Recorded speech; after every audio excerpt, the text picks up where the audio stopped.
Jared, thanks a lot for joining us. It's great to have you on the show, and I'd love to learn more about your book and communicate some great insights to our audience. But just to get started, if you wouldn't mind saying a little bit about yourself and what you've been up to. So my name's Jared Graybeal. I, in early January, published a book called The Self-Help Book, 6 Practical Ways to Never Stop Growing. What I've been up to, this will probably throw you for you probably didn't expect this, but recently sold my company that I built for 6 years and been traveling the country for the past month. So I'm in a hotel in Nashville, Tennessee right now recording this. In the book, did you share any of the stories that led you to create the company or sell the company? So in the book, I shared a small handful of stories, and I didn't really elaborate entirely on starting Superfit Foods, which is the company. And of course, by the time the transcript finished, like I wasn't even thinking about selling the company because that was a year and a half ago. But with my intentions with the self-help book was really to create a practical manual for helping yourself. And I didn't really want to talk too much about myself. However, I know that there's to write a good book, you need good stories. And so there is stories in there, but not really so much about Superfit Foods. But I'll tell you that story. In 2014, towards the end of that year, I was sort of having like a quarter life crisis, questioning my career. And at the time I was a GM of a large health club, nationwide brand, and wasn't really loving my life or my job. And, decided to build a business plan to open up my own gym, because I figured if I'm going to run somebody else's gym, I might as well finally run my own. And so pitched an investor in early January 2015. I got the approval, and I moved back home, which I'm from Lakeland, Florida, which is near Orlando and Tampa. And I was supposed to open a gym there, but the weekend before we were going to begin renovations on a small unit, the investor backed out. Just called me on a Sunday morning. I was a little hungover from celebrating. It was actually Super Bowl Sunday 2015, which was also my birthday. And he said, "Jared, I'm so sorry, I got to back out." And this is my first rodeo in that space. So I didn't know that people back out. I thought it was like, it's a done deal. So I didn't really have a plan B, and I didn't have any money saved. So I ended up looking across the table at my buddy, and I'm like, "Hey, can I stay with you for a little while?" And he was like, "Yeah, maybe 3 months or something." And I said, "That's fair. I'll figure it out." And I started training one-on-one at a local Gold's gym in town. Really just get back on my feet. Ended up loving it. Ended up making a lot of money. And I was happy. And then about a month later, I ran into a member who suggested the idea of starting a meal prep company. And I was the gym thing was maybe put on the back burner for me.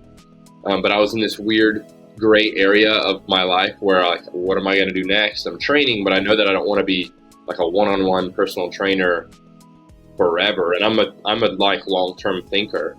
And so when he presented the meal prep idea, I simply thought, yeah, I could do that.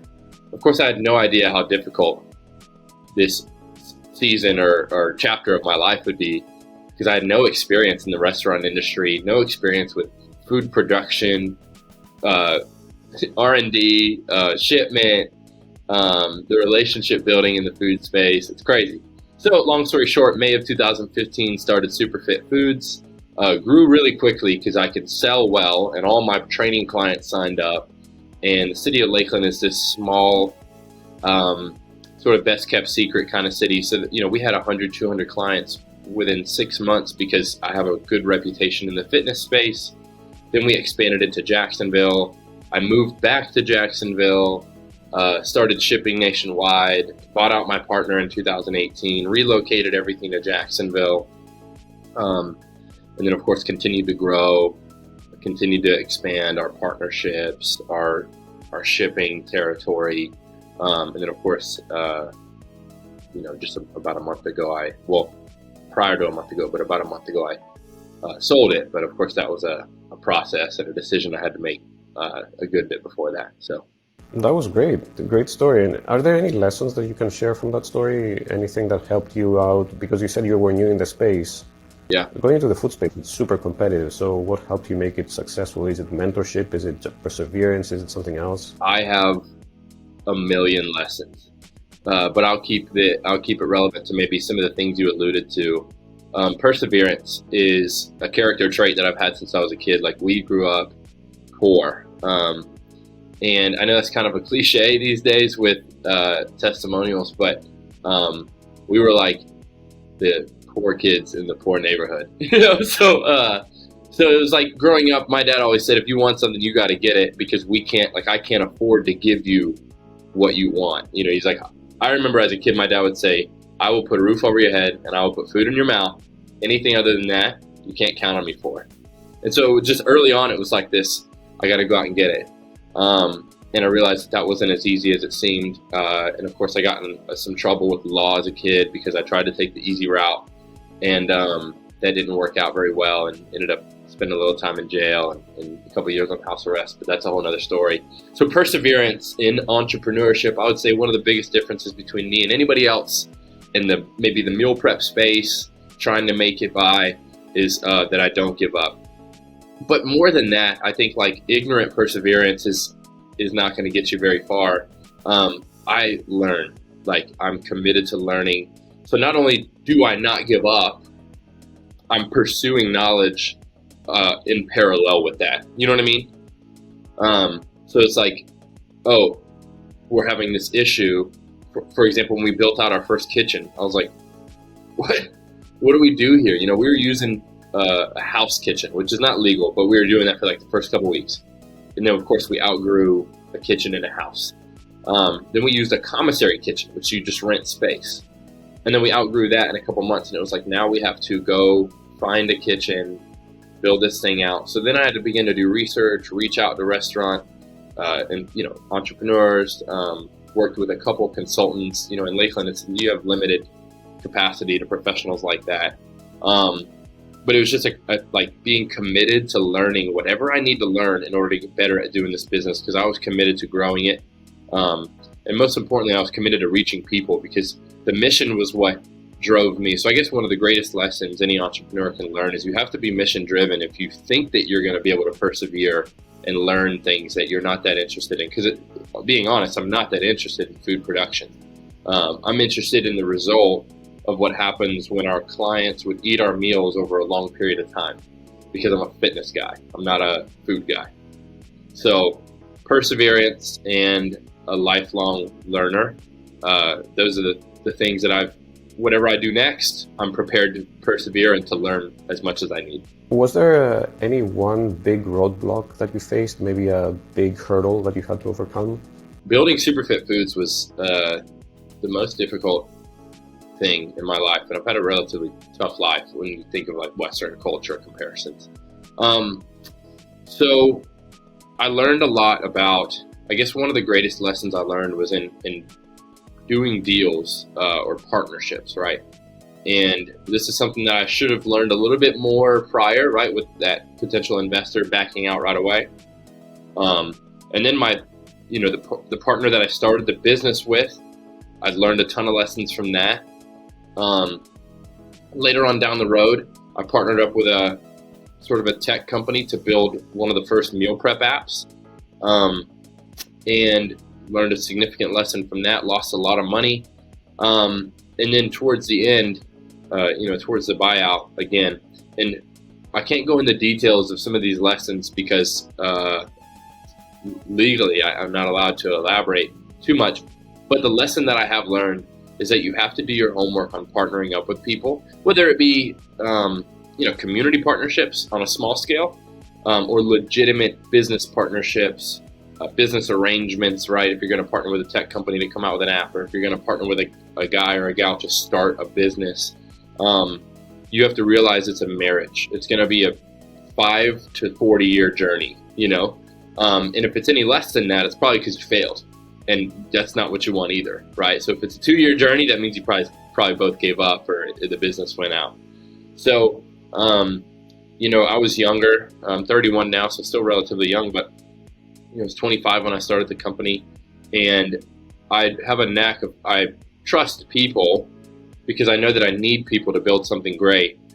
But I've learned to do far more homework and be a little bit more guarded when it comes to sharing equity, whether that be literal equity in the company or like sweat equity in building something. You have to communicate partnership agreements, which is a fairly simple strategy when starting a company, but most people don't apply it. They're like, oh, we're buddies, we'll be fine. And then you end up, one of you gets screwed by the other, or you perceive yourself to be screwed. And then it's a long uphill battle. Friendships are lost, relationships are destroyed, money is potentially lost. Of course, you could go to court.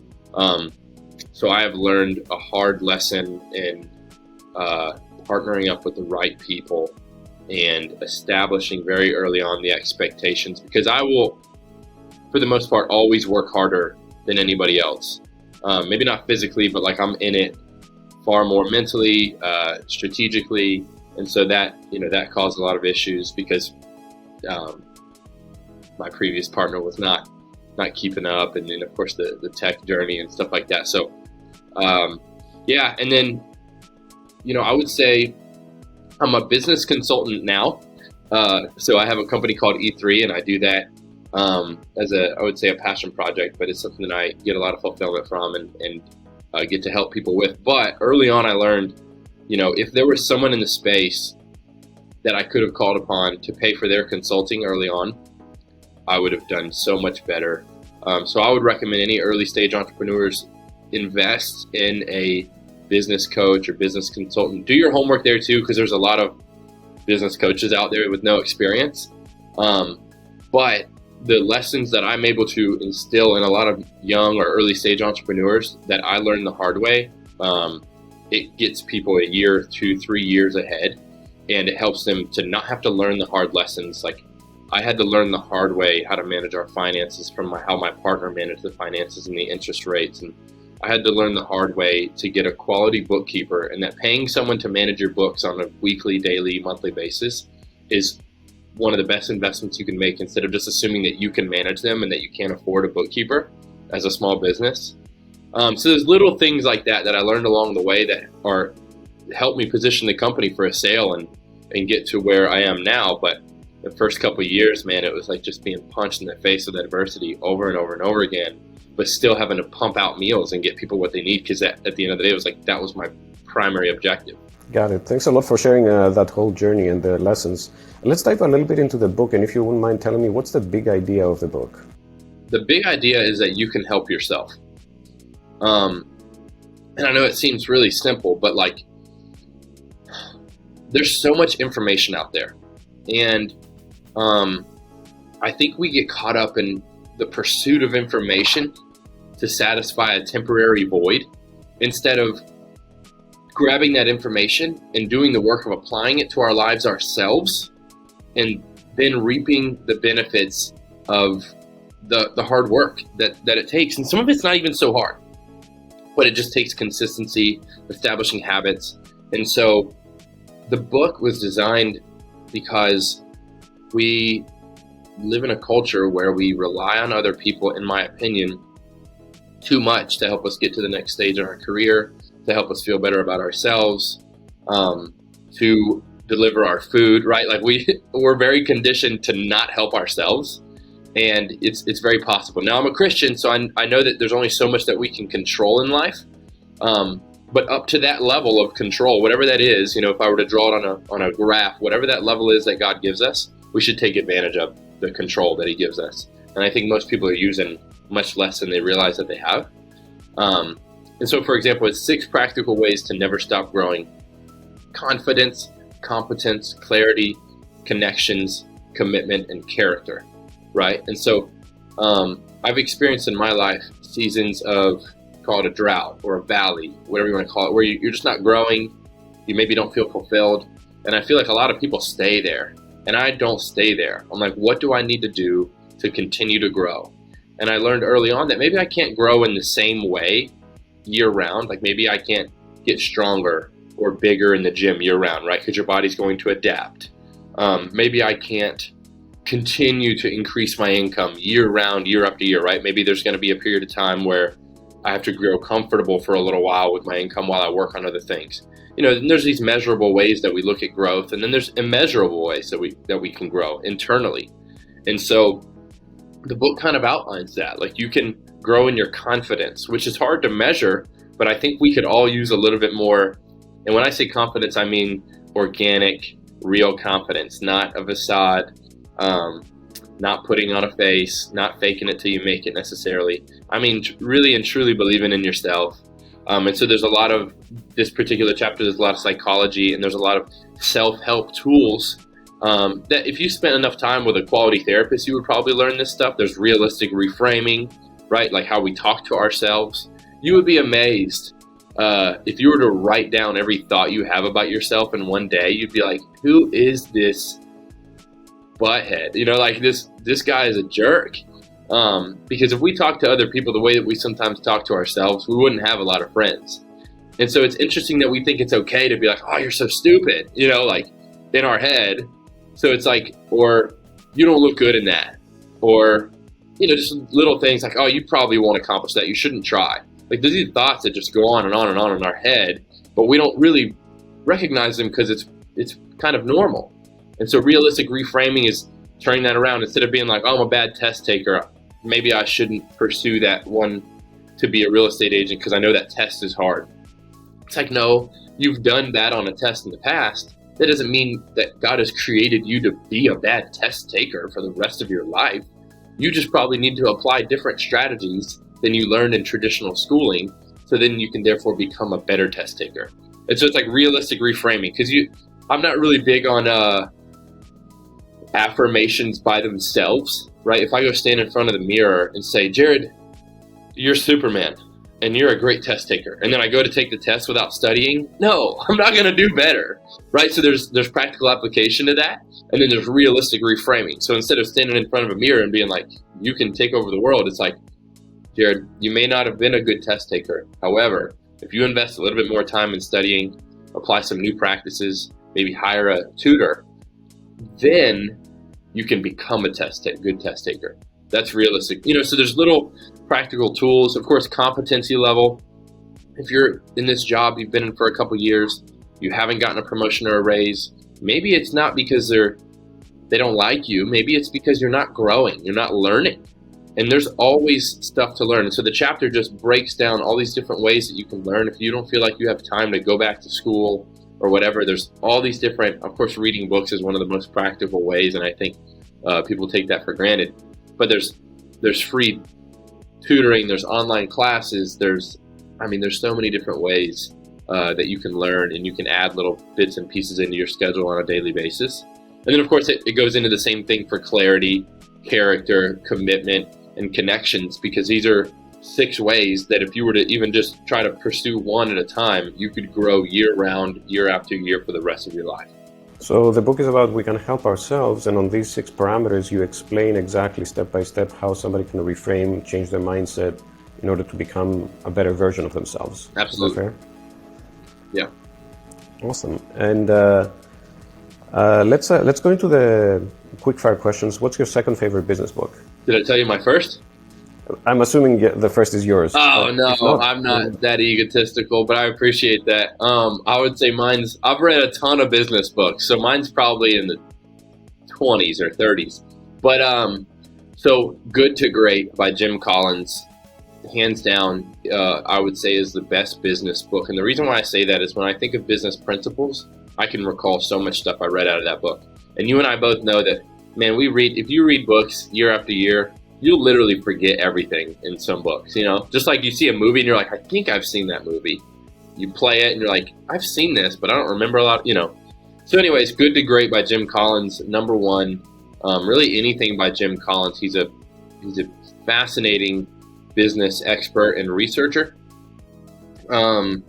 Yeah, so that's what I would. And what do you wish you knew when you were 20? You've got more time than you think.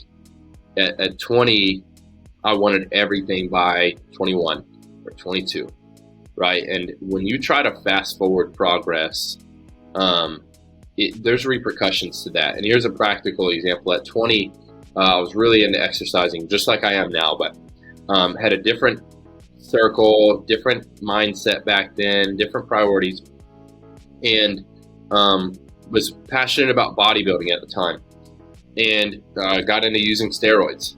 And so hence the fast forward, right? Like I wanted to look a certain way, lift a certain weight that takes 10 years to do, and I wanted to do that in 1 year. And I did, because steroids helps you do that.